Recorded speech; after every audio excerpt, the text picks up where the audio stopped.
The state of Oman occupies the southeastern corner of the Arabian Peninsula. This is a high-relief portion of the Arabian Peninsula, and that was very useful to the old Omanis, who built their own fortifications and made this a bastion.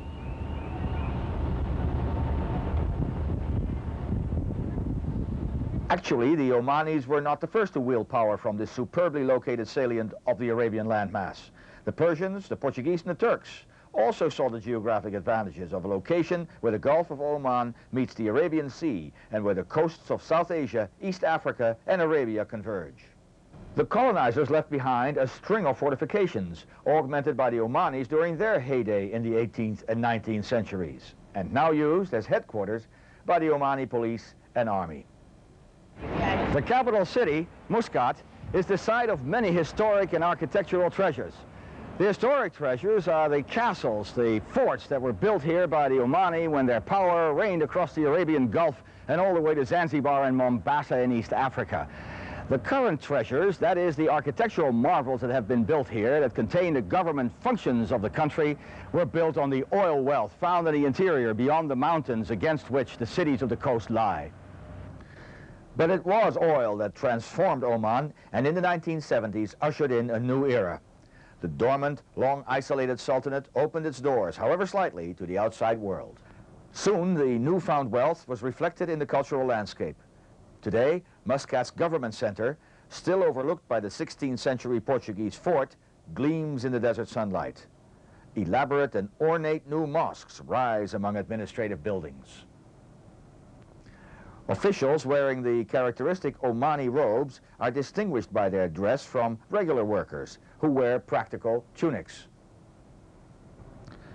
As elsewhere in the region, an unskilled or semi-skilled worker is likely to come from Bangladesh, India, Sri Lanka, or Pakistan. Oil money has liberated many urban Omanis from their heavier chores. Oman's core area consists of 3 cities, of which Muscat is the oldest. Downtown Muscat has lost much of its distinctive Omani character as new buildings have replaced the old, and wider streets, the alleys, that once honeycombed this area. But on the outskirts of the capital, you can see the old as well as the new. Satellite dishes top the roofs of traditional homes. A gem of a mosque serves this community. Across the road, magnificent villas and their opulent gardens overlook the ocean and the modern highway that links Muscat to its port, Mutra.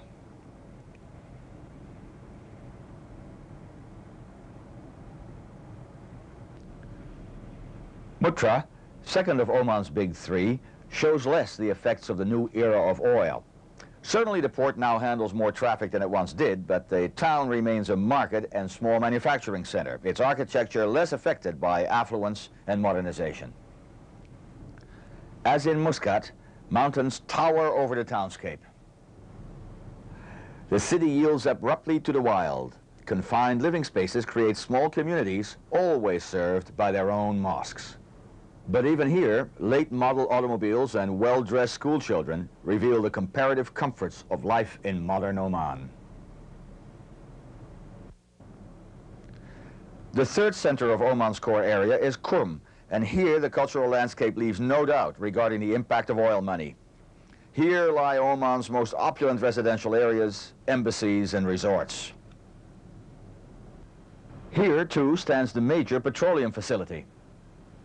Recently built mosques reflect this expansion of wealth and luxury, spatially as well as ornamentally. Oil has changed but not transformed Oman. Locals know that earlier times of prosperity had their limits, and they're aware that the oil wealth too can evaporate.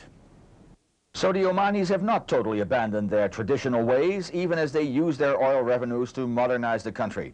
Ultimately, Oman's greater asset may prove to be its oldest ally, its geographic location on the ocean in a crucial corner of the Arabian Peninsula.